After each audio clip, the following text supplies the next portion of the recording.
is gonna be the die of piece of paper. I can take this piece of paper here and I put it underneath that water. Underwater inside this tub underwater and this paper will not get wet. How do you plan to do that? And let me show you. All you need for this experiment is basket of water or sink or bathtub, anything to hold water. Your glass. You need just a regular old sheet of paper, could be a paper towel, could be a piece of paper from the printer. So what you are going to do is you are going to put the paper under, and the way to you it is you won't crumple this paper up but don't want to squeeze it too tight.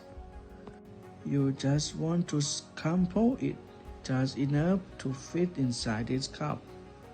And then what you want to do is kind of put it to the bottom. So if you done it right, it should be in the bottom of the cup and it shouldn't fall out whenever you turn it upside down. Now you go over to your glass of your bucket of water and you hold it upside down as flat as you can. And you gently put it all the way underwater so the cup is completely underwater and you count to 5. And then gently lift it up. And then you gently lift it up and go tap any excess water off of there.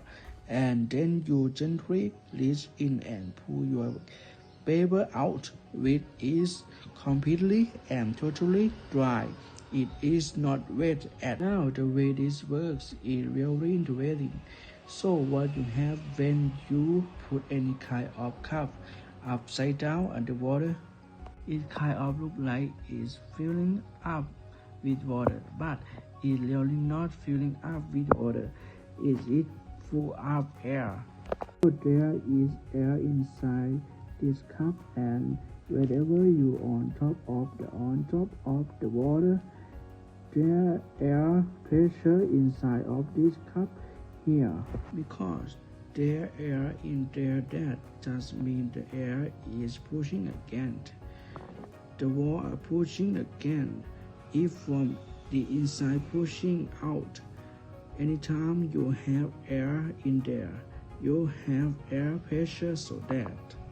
Now look what happens whenever I gently tilt this cup.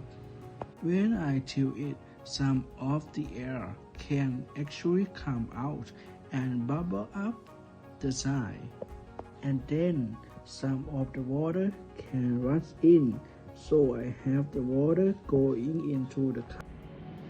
Finally, hope you have fun with this experiment, and thank you for watching.